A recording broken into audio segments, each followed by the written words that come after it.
नमस्कार मित्रांनो, आयविन एज्युकेशनच्या यूट्यूब प्लॅटफॉर्मवर पुन्हा एकदा सर्वांचं मनापासून स्वागत। आजच्या व्हिडिओमध्ये आपण 25 नोव्हेंबर 2021च्या ज्या काही परीक्षाभिमुख घडामोडी आहेत या सर्व घडामोडींचा आपण आजच्या व्हिडिओमध्ये समावेश केलेला आहे। तसेच मागच्या 2 दिवसापूर्वी आपण व्हिडिओ घेतलेले नाही आहेत, त्या 2 दिवसामधल्या ज्या काही इम्पॉर्टंट न्यूज असतील त्या पण आपण याच्यामध्ये शॉर्टकटमध्ये बघण्याचा विचार करूया किंवा बघण्याचा प्रयत्न करू। हा व्हिडिओ बघण्यापूर्वी तुम्ही जर आमच्या यूट्यूब चॅनलला नवीन असाल तर आमच्या चॅनलला नक्की सबस्क्राईब करा। चॅनलला सबस्क्राईब केल्यानंतर जे काही नवीन अपलोड होणारे व्हिडिओ असतात त्याचे नोटिफिकेशन तुम्हाला वेळेवरती पोहोचणार आहेत आणि स्पर्धा परीक्षेमध्ये अत्यंत महत्त्वाचा असणारा चालू घडामोडी या विषयाची तयारी करण्यामध्ये तुम्हाला आमच्या यूट्यूब प्लॅटफॉर्मकडून चांगली किंवा महत्त्वाचं सहकार्य होणार आहे। सो बघूया आपण आजची पहिली न्यूज। आजची पहिली न्यूज आहे प्रधानमंत्री आवास योजनेच्या निकषामध्ये बदल। अत्यंत महत्त्वाची योजना आहे। पंतप्रधान नरेंद्र मोदी हे सत्तेवरती आल्यानंतर 2015 मध्ये प्रधानमंत्री आवास योजना सुरू करण्यात आली। याच्या आधी ही योजना इंदिरा आवास योजना या नावाने परिचित होती, मात्र मोदी सरकारने याचं नामकरण करून प्रधानमंत्री आवास योजना असं केलेलं आहे। या योजनेच्या माध्यमातून जे काही बेघर लोक आहेत ह्या बेघर लोकांसाठी एक चांगल्या प्रकारची घर उपलब्ध करून देण्याचं एक उद्देश आहे। ते 2022 पर्यंत नरेंद्र मोदी सरकारने ठेवलेलं आहे आणि याच्या निकषामध्ये आता कोणकोणती बदल झाले ते आपण डिटेलमध्ये बघूया। प्रधानमंत्री आवास योजना बघा, गोरगरिबांना घरकुले मंजूर करणारी प्रधानमंत्री आवास योजनेच्या निकषामध्ये नुकतेच बदल करण्यात आलेले आहे। ही योजना 2015 पूर्वी इंदिरा आवास योजना या नावाने सुरू होती। यापूर्वी प्रधानमंत्री आवास योजनेअंतर्गत ग्रामसभेत ठराव मंजूर झालेल्या लाभार्थ्यांना घरकुल योजनेचा लाभ दिला जात होता। म्हणजे जेव्हा ग्रामपंचायती अंतर्गत जी ग्रामसभा असते त्या ग्रामसभेमध्ये जर एखादा ठराव मंजूर झाला की XYZ लोकांना घरकुल मंजूर झालेले आहेत किंवा XYZ लोकांना घरकुल द्यायचे आहेत, तर त्याच ठरावाच्या आधारावरती त्या लोकांना घरकुल भेटत असत। मात्र आता गव्हर्नमेंट ऑफ इंडियाने या योजनेअंतर्गत घरकुल देण्यासाठी 13 प्रकारची निकष जाहीर केलेले आहेत आणि या 13 प्रकारची निकष जाहीर करण्यामुळे आता या योजनेचा विस्तार थोडासा कमी झालेला आहे। कारण आधी फक्त ग्रामसभेतील ठरावानुसारच ह्या घरकुल वाटले जायची, मात्र आता 13 निकष ठरवल्या गेल्यामुळे लोकांना याच्यामध्ये घरकुल मिळण्यामध्ये अनेक साऱ्या अडचणी येणार आहेत। सो ह्या योजनेचा विस्तार या निकषानुसार कमी करण्यात आलेला आहे। मात्र भारत सरकारच्या ग्रामीण विकास मंत्रालयाकडून नव्याने जाहीर केलेल्या परिपत्रकात प्रधानमंत्री आवास योजनेअंतर्गत घरकुलचा लाभ घेणाऱ्या लाभार्थ्यांना नव्याने 13 निकष पाळावी लागणार आहेत। आधी ग्रामसभेअंतर्गत ठराव मंजूर झाला की घरकुल भेटायचं, मात्र आता तुम्हाला जर 13 निकष तुम्ही पाळलेले असाल तरच तुम्हाला ह्या घरकुलचा फायदा घेता येणार आहे। या 13 नवीन निकषांचे पालन करण्यासाठी केंद्र शासनाने राज्याच्या ग्रामविकास विभागाला परिपत्रक जाहीर केलेलं आहे। बघा, हे 13 नवीन निकष कोणकोणते ते बघा। जर एखाद्या व्यक्तीकडे किंवा एखाद्या कुटुंबाकडे जर दुचाकी असेल, म्हणजे टू व्हीलर असेल तर त्याला घरकुलचा फायदा घेता येणार नाही। तसेच मासेमारी यांत्रिकी बोट, म्हणजे मासेमारी करण्याची जर तुमची एक विद्युतवाहित बोट असेल तर तुम्हाला ह्या योजनेचा फायदा घेता येणार नाही। तुमच्याकडे शेतीची जर आधुनिक अवजारे असतील, तसेच तुमच्याकडे किसान क्रेडिट कार्ड हा 50,000 रुपयाच्या वरती त्याची लिमिट असेल तरी तुम्हाला याचा फायदा घेता येणार नाही। जर तुम्ही किंवा एखादा शेतकरी दर महिना 10,000 रुपये उत्पन्न कमवतो त्याला देखील घरकुल मिळणार नाही।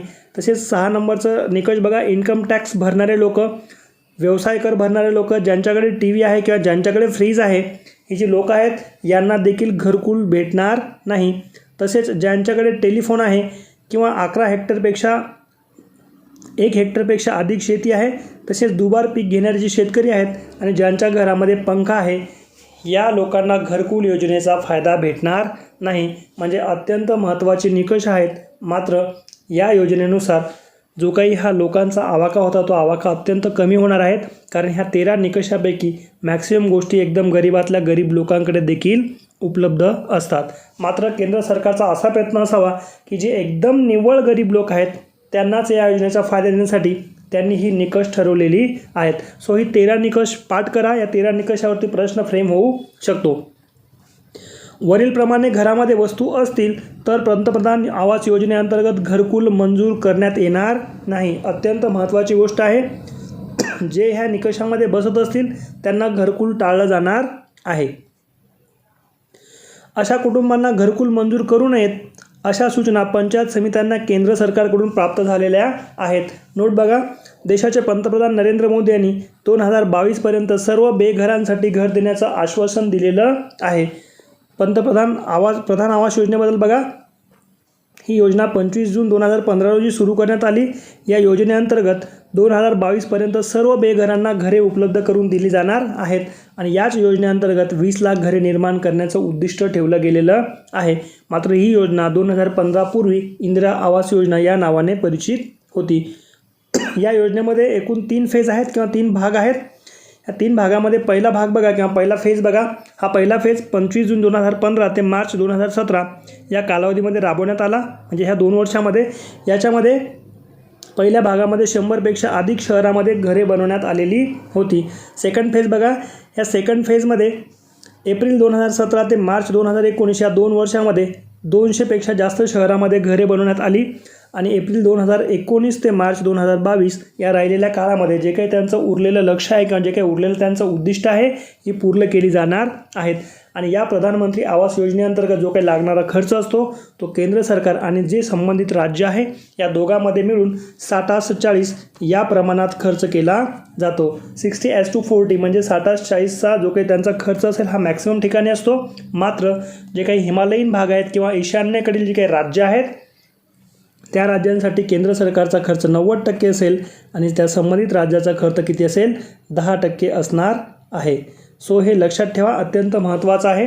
केंद्र सरकार आणि राज्य सरकार या दोघांचा मिळून खर्च हा अशा प्रकारे वितरित केला जाणार आहे.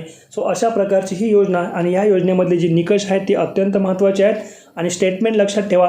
या योजनेच्या निकषानुसार या योजनेचा विस्तार कमी करण्याचा प्रयत्न केला जात आहे. पुढची न्यूज बघा.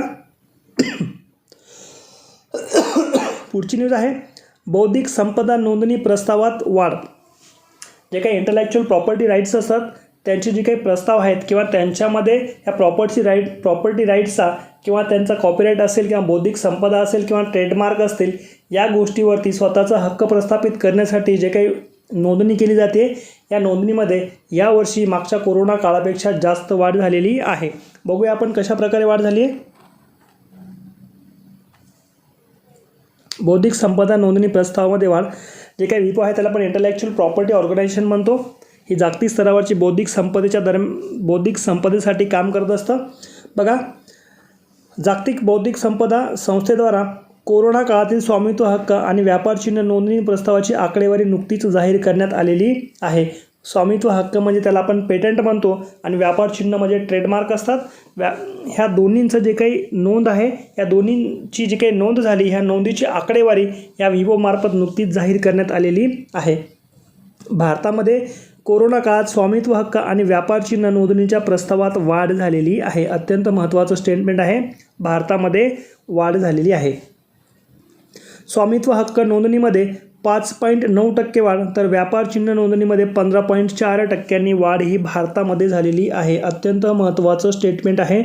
भारतामध्ये पेटंट कायद्याच्या अंतर्गत 5.9% वाढ तर ट्रेडमार्कसाठी 15.4% वाढ झालेली आहे. हा जो काही पेटंट असतो एखाद्या व्यक्तीची काही प्रक्रिया असतील किंवा एखाद्या प्रोसेस असतील या प्रोसेस अंतर्गत तो व्यक्ती त्या प्रोसेसला किंवा एखाद्या त्याच्या उत्पादनाला पेटंट भेटावं म्हणून तो ह्या विपोकडे अर्ज करत असतो. आणि ट्रेडमार्क म्हणजे काय, त्याची एखादी वस्तू किंवा सेवा असेल त्या सेवेला किंवा त्या वस्तूला एक विशिष्ट प्रकारचं चिन्ह भेटावं आणि त्यानंतर त्या व्यक्तीला किंवा त्या वस्तूला एक विशिष्ट नावाने ओळखलं जावं यासाठी या ट्रेडमार्क अंतर्गत विपोकडे आपण काय करतो म्हणजे ट्रेडमार्क अंतर्गत हे चिन्ह आपण भेटण्यासाठी प्रयत्न करत असतो. सो पेटंट अंतर्गत 5.9% वाढ तर ट्रेडमार्क अंतर्गत भारतामध्ये 15.4% वाढ झालेली आहे. हे स्टेटमेंट अत्यंत महत्त्वाचं आहे. येणाऱ्या परीक्षेमध्ये याच्यावरती प्रश्न फ्रेम होऊ शकतो. तर जागतिक स्तरावर बघा, जागतिक स्तरावर स्वामित्व नोंदणी हक्क प्रस्ताव 1.6% तर व्यापार नोंदणी प्रस्ताव 13.7% आहे. म्हणजे जागतिक स्तरावरती पेटंट अंतर्गत 1.6% वाढ झाली आणि ट्रेडमार्क अंतर्गत 13.7% वाढ झालेली आहे. जागतिक स्तरावर स्वामित्व हक्क नोंदणीचे प्रमाण 2019मध्ये घटल्यानंतर 2020मध्ये त्यात पुन्हा वाढ झालेली आहे. अत्यंत महत्त्वाचं स्टेटमेंट आहे. या प्रस्तावामध्ये चीनमधून 6.9% तर भारतामधून 5.9% आणि दक्षिण कोरियामधून 3.6%नी वाढ झालेली आहे. भारताकडून या 2020मध्ये 56,771 पेटंट नोंदणीसाठी प्रस्ताव दाखल झालेले आहेत आणि 56,771 स्वामित्व नोंदणी हक्काबरोबरच भारत हा पेटंट प्रक्रियेमध्ये नोंदणी प्रस्ताव दाखल झालेल्या पहिल्या 10 देशांमध्ये समावेश झालेला आहे. म्हणजे भारत पेटंट अंतर्गत नोंदणी करण्यासाठी सर्वात जास्त देशांच्या यादीमध्ये किंवा पहिल्या 10 देशांच्या यादीमध्ये भारताचा समावेश झालेला आहे आणि 2020मध्ये भारताकडून एकूण 56,771 पेटंट दाखल झालेली आहेत. सो अत्यंत चांगल्या प्रकारचे हे पेटंट किंवा जे काही ट्रेडमार्क असतात हे विपोच्या अंतर्गत येतात. बघूया विपोचा लॉंग फॉर्म बघा. वर्ल्ड इंटेलेक्च्युअल प्रॉपर्टी ऑर्गनायझेशन त्याला म्हणतो. त्याची स्थापना ॲक्च्युअली 1967मध्ये 14 जुलै 1967ला झाली. हेडक्वार्टर आहे जिनिव्हामध्ये. सध्याचे अध्यक्ष डॅरेन टांग. त्याचे सदस्य आहेत 193 देश आणि या 193 देशामध्ये देखील भारताचा समावेश आहे. मात्र भारत जेव्हा ही संस्था स्थापन झाली तेव्हा त्याचा सदस्य नव्हता, म्हणजे भारत हा संस्थापक सदस्य नाही. मात्र भारताने 1995मध्ये या विपोचं सदस्यत्व स्वीकारलेलं आहे आणि एकूण सध्या 193 सदस्य या अंतर्गत सध्या कार्यरत आहेत. सो अशा प्रकारची ही जी न्यूज आहे अत्यंत महत्त्वाची आहे. आणि जो काही हा व्यापार चिन्ह ट्रेडमार्क अधिनियम आहे तो 1999चा आहे. ट्रेडमार्क अधिनियम 1999चा आणि विपोची स्थापना 1900 ते बघून घ्या 1977चं. सो हे अत्यंत महत्त्वाची न्यूज येणाऱ्या परीक्षेसाठी आहे. पुढची न्यूज बघा. शौर्य पुरस्कार 2019. जे काही भारतीय सैन्य दलामध्ये जी काही सैनिक आहेत या सैनिकांनी युद्धकाळामध्ये किंवा भारतीय लष्करासाठी दिलेल्या अतुलनीय किंवा अलेखनीय योगदानासाठी हा पुरस्कार त्यांना देण्यात येतो. बघूया यावर्षी जी काही कोणती पुरस्कार त्यांना देण्यात आलेले आहेत, कोणकोणती व्यक्तिमत्व आहेत. ॲक्च्युली ही पुरस्कार 2019मध्ये जाहीर झाली आहे.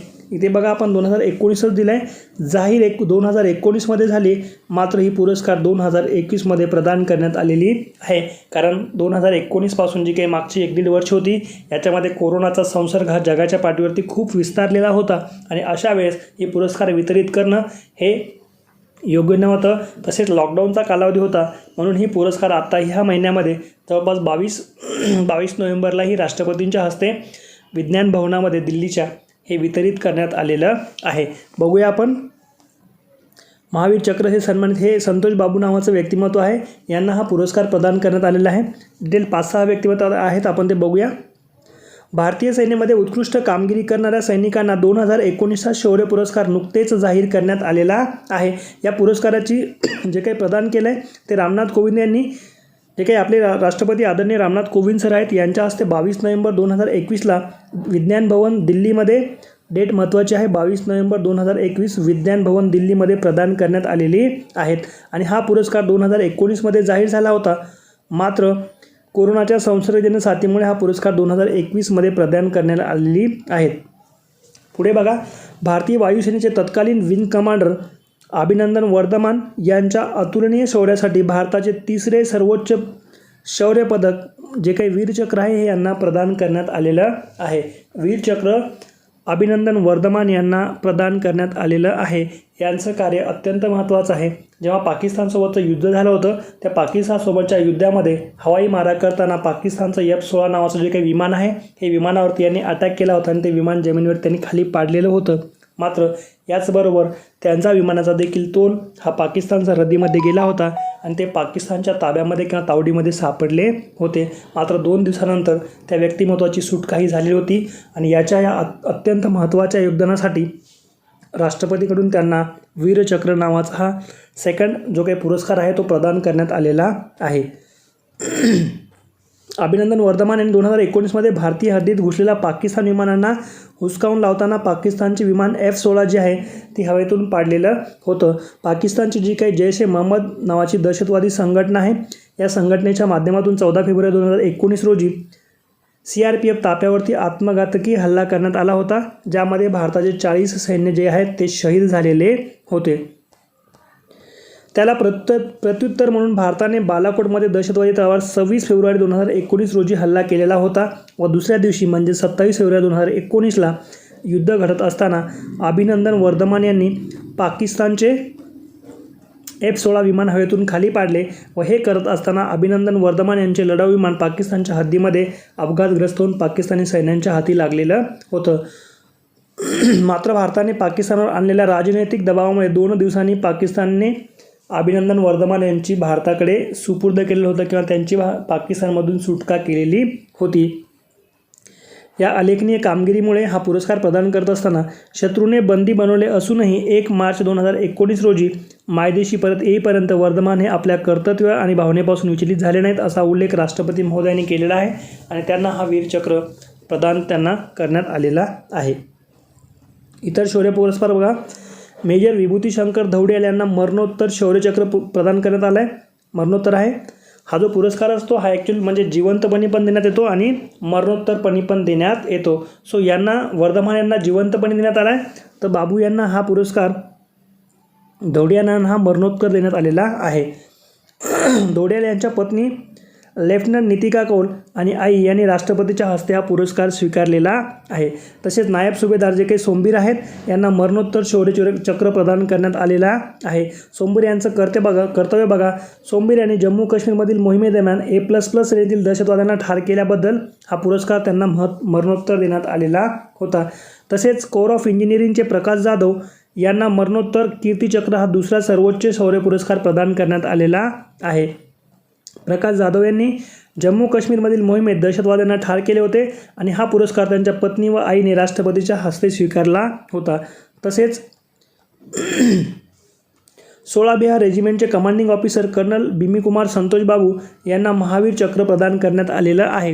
ही न्यूज जेव्हा चालू झाली तेव्हा आपण त्या ठिकाणी जी काही इमेज टाकली ती ही commanding officer colonel Bikumalla Santosh बाबू यांची आहे आणि यांना महावीर चक्र हे पुरस्कार प्रदान करण्यात आलेला आहे. महावीर चक्र हा पुरस्कार युद्धकाळातील दुसऱ्या क्रमांकाचा शौर्य पुरस्कार आहे. या संतोष बाबू यांनी पूर्व लडाखच्या गलवान खोऱ्यामध्ये चीनी सैन्याला तोंड दिले होते व त्यांनी अतुलनीय धैर्य दाखवल्यामुळे राष्ट्रपती रामनाथ कोविंद यांनी त्यांना हा पुरस्कार प्रदान केलेला आहे. यांच्या पत्नी बी संतोषी व आई मंजुला यांनी हा पुरस्कार स्वीकारला. तसेच नायब सुभेदार नदुराम सोरेन, हवालदार के पलानी, नाईब सिंग, सिपाई गुरतोज सिंग, तेजिंदर सिंग यांना मरणोत्तर वीरचक्र प्रदान करण्यात आलेलं आहे.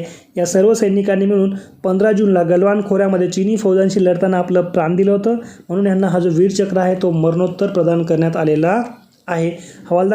हा पुरस्कार नदुराम सोरेनची पत्नी लक्ष्मी मिनी, हवालदार पलानीच्या पत्नी विनीता देवी आणि दीपिक सिंग यांच्या पत्नी रेखा सिंग यांना राष्ट्रपतींच्या हस्ते प्रदान करण्यात आलेला आहे. गुरतेज सिंग यांच्या आई प्रकाश कौर आणि वडील वर्षा सिंग यांना हा पुरस्कार प्रदान करण्यात आलेला आहे. म्हणजे ती जी सैन्य आहेत ते एक्सपायर झाल्यामुळे त्यांच्या नातेवाईकांना किंवा आई असेल, पत्नी असेल, त्यांना हा पुरस्कार मरणोत्तर प्रदान करण्यात आलेला आहे. नोट बघा. पूर्व गलवान खोऱ्यामध्ये झालेल्या भारत चीन संघर्षामध्ये भारताचे 21 जवान शहीद झाले होते आणि यांच्या सन्मानार्थ भारतीय लष्कराने पूर्व लडाखमधील चौकी 120मध्ये गलवान या ठिकाणी या योद्ध्यांसाठी स्मारक उभारलेलं होतं. सर्वात महत्त्वाची नोट बघा. देशाचे संरक्षण करताना उल्लेखनीय कामगिरी करणाऱ्या सैन्यदलातील जवानांना परमवीर चक्र, महावीर चक्र व वीर चक्र ही पदके देऊन सन्मानित करण्यात येतात. युद्धकाळातील सर्वोच्च सैन्य पुरस्कार बघा. परमवीर चक्र 1 नंबरला आहे, 2nd नंबरला महावीर चक्र, तर 3rd नंबरला आहे वीर चक्र. सो अशा प्रकारची सैन्यामध्ये उत्कृष्ट कामगिरी करणाऱ्या या सैन्यांना जिवंतपणी आणि मरणोत्तर ही पुरस्कार दिली जातात. सो 2019 जी काही पुरस्कार आहेत ती 2021मध्ये राष्ट्रपती महोदयांच्या हस्ते प्रदान करण्यात आलेली आहेत. सो कोणत्या व्यक्तिमत्वाला कोणता पुरस्कार भेटला हे आपण पाठ केलं पाहिजे. येणाऱ्या परीक्षेमध्ये प्रश्न येऊ शकतो. पुढची न्यूज बघा. ऑक्सफर्ड इंग्लिश डिक्शनरीमध्ये समाविष्ट झाले नवीन शब्द. जे काही ऑक्सफर्ड इंग्लिश डिक्शनरी असते या डिक्शनरीच्या माध्यमातून वातावरणामध्ये किंवा ह्या जगामध्ये जे काही नवनवीन शब्द असतात त्या शब्दांचा वापर जर त्या वर्षामध्ये जर जास्त प्रमाणामध्ये केला गेला तर त्या शब्दांचा ह्या ऑक्सफर्डच्या इंग्लिश डिक्शनरीमध्ये समाविष्ट केलं जातं किंवा त्या शब्दांना स्थान ह्या ऑक्सफर्डच्या इंग्लिश डिक्शनरीमध्ये करण्यात येतं. सो ह्या 2021मध्ये कोणकोणते अशी शब्द आहेत त्यांचा या इंग्लिश डिक्शनरीमध्ये समावेश झालेला आहे. याच्यावरती प्रश्न येऊ शकतो. बघा, आपली भाषा ही काळानुरूप नव्हे तर परिस्थितीनुसार बदलत असते आणि ती विकसित होत जाते. यामध्ये नवीन शब्दाची भर पडते आणि या नवीन शब्दाची भर या ऑक्सफर्ड डिक्शनरीकडून त्याची नोंद केली जाते. बघा ह्या ऑक्सफर्ड डिक्शनरीमध्ये कोणकोणती शब्द आले. एक हवामान आपत्ती नावाचा शब्द याच्यामध्ये ॲड केला आहे. तसेच निव्वळ शून्य आणि इको चिंता ही शब्द ह्या इंग्लिश डिक्शनरीमध्ये ॲड केलेली आहेत. कोणती? हवामान आपत्ती, निव्वळ शून्य आणि इको चिंता. अत्यंत महत्त्वाची गोष्ट आहे. हे जे काही शब्द आहेत बघा तुम्हाला कुठेतरी फॅमिलियर वाटतात का? याच्या आधी आपण हे शब्द वारंवार एका परिषदेदरम्यान हे शब्द आलेले आहेत. सो याच शब्दांचा इंग्लिश डिक्शनरीमध्ये समावेश करण्यात आलेला आहे. या डिक्शनरीमध्ये पुन्हा बघा ग्लोबल हिटिंग नावाचा एक शब्द आहे. हा ग्लोबल हिटिंग देखील समावेश झालेला आहे. डिक्शनरीमध्ये नवीन शब्द जोडले जात असताना ही वर्षातील टाय आहे. द इंडिपेंडंटमधील एका अहवालात असे म्हटलं गेले की सध्याची परिस्थिती आणि त्यात येऊ घातलेले संकट हे निवडलेल्या शब्दामध्ये सामील झालेले आहेत. या व्यतिरिक्त हवामान संकट, हवामान संप आणि हवामान न्याय हे शब्द जोडले गेलेली आहेत. म्हणजे ही जेवढेही शब्द इंग्लिश डिक्शनरीमध्ये ॲड झाली ही सर्व शब्दांचा उहापोह स्कॉटलँडमधील जे काही ग्लासगो आहे त्या ठिकाणी जी काही 26 कॉन्फरन्स ऑफ पार्टीज झाली या पार्टीजमध्ये या शब्दांचा तिथे वारंवार उल्लेख झालेला आहे. म्हणजेच ह्या पर्यावरणाशी संबंधित आहे आणि यांचा या वर्षामध्ये वारंवार उल्लेख झाल्यामुळे ह्या ऑक्सफर्ड डिक्शनरीमध्ये या शब्दांचा समावेश करण्यात आलेला आहे. सो येणाऱ्या परीक्षेसाठी अत्यंत महत्त्वाची न्यूज आहे. हे शब्द आपल्याला पाठ असले पाहिजे. एखाद्या परीक्षेमध्ये आपल्याला प्रश्न येऊ शकतो की ऑक्सफर्ड इंग्लिश डिक्शनरीच्या 2021 खालीलपैकी कोणकोणती शब्द याच्यामध्ये ॲड करण्यात आली किंवा कोणती ॲड करण्यात आली नव्हती असा पण प्रश्न येऊ शकतो. तर ही शब्द आपल्याला पाठ असली पाहिजे. आणखी एक महत्त्वाची न्यूज आहे मित्रांनो. ॲक्च्युली ही न्यूज 2 दिवसापूर्वीची आहे. न्यूज अशी आहे की जे काही IAS किंवा IFS दर्जाचे जे काही अधिकारी असतात या अधिकाऱ्यांना IAS किंवा IFS नावाची जी काही ही पदे असतात ही भारतीय सेवेतील हे अत्यंत उच्चपदस्थ पदे आहेत.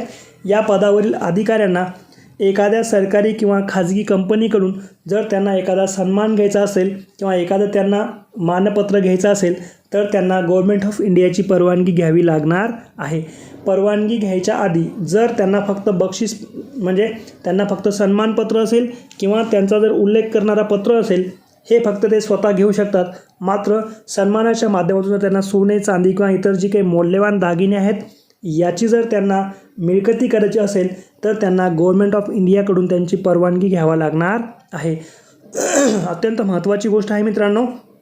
एकतर त्यांना परवानगी घ्यावी लागणार आहे आणि ज्या संस्थेकडून त्यांना ही बक्षिसं किंवा ही मौल्यवान वस्तू भेटणार आहेत त्या संस्थेची स्थापना कधीची आहे, त्या संस्थेचे कार्य काय आहेत, त्या संस्थेचे इतर राजकीय अधिकाऱ्यांशी काही धागेदोरे आहेत का किंवा ज्या व्यक्तीला तो पुरस्कार भेटणार आहे त्या व्यक्तीचं काही हित त्या संस्थेअंतर्गत दडलेलं आहे का, या सगळ्या गोष्टींची डिटेल 15 दिवसाच्या आधी गव्हर्नमेंट ऑफ इंडियाकडे या अधिकाऱ्याला द्यावा लागणार आहे. हा 15 दिवसाचा आकडा अत्यंत महत्त्वाचा आहे. म्हणजे 15 दिवस आधी तुम्हाला रिपोर्टिंग ही गव्हर्नमेंट ऑफ इंडियाला करावी लागणार आहे. गव्हर्नमेंट ऑफ इंडिया त्याची शहानिशा केल्याच्या नंतर तुम्हाला हा पुरस्कार घ्यायचा आहे किंवा नाही हे गव्हर्नमेंट ऑफ इंडियाच्या आदेशानेच या जे काही उच्चपदस्थ अधिकारी आहेत यांचं हे ठरवलं जाणार आहे. सो हा 15 दिवसाचा आकडा अत्यंत महत्त्वाचा आहे. याच्या आधी बघा जे काही अखिल भारतीय सेवेमधील जे काही हे लोक असतात यांच्यासाठी अखिल भारतीय सेवा ॲक्ट 1968 आहे. या ॲक्टच्या अंतर्गत या लोकांना अंतर्गत एक 12 क्रमांकाचं कलम आहे. या कलमानुसार या अधिकाऱ्यांना खाजगी संस्थेकडून पुरस्कार स्वीकारताना खबरदारी घ्यावी लागते. मात्र आत्तापर्यंत हा जो काही 1968चा जो काही कलम 12 आहे याचं उल्लंघन वारंवार करताना ही अधिकारी लोक दिसतात. ॲक्च्युली या कोरोना काळामध्ये ह्या IAS IFS दरम्यानच्या किंवा IAS या लोकांच्या माध्यमातून बऱ्याच प्रकारची सेवा केली गेली. मात्र कमी सेवा आणि जास्त देखावा अशा बऱ्याच ठिकाणी घडलेला आहे. म्हणून गव्हर्नमेंट ऑफ इंडियाने त्यांना बक्षीसपात्रामध्ये इतर वस्तू किंवा या सर्व गोष्टी घेताना 15 दिवसाआधी त्यांना परवानगी घेण्याची सक्तीचं केलेलं आहे. सो अत्यंत महत्त्वाची ही न्यूज येणाऱ्या परीक्षेसाठी बनू शकते. याच्यावरती प्रश्न फ्रेम होऊ शकतो. सो अशा प्रकारे आपण आजच्या ह्या 5 न्यूज बघितल्यात मित्रांनो. येणाऱ्या परीक्षेमध्ये या सर्व प्रश्न या न्यूजवरती एकतरी प्रश्न यायला पाहिजे. सो अत्यंत महत्त्वाच्या न्यूज आहेत. सर्वांनी याच्या नोट्स काढा. पुन्हा एकदा सर्वांना रिक्वेस्ट आहे तुम्ही आमचं यूट्यूब चॅनल जर आत्तापर्यंत सबस्क्राईब केलं नसेल तर नक्की सबस्क्राईब करा. थांबूया आपण इथे. थँक्यू.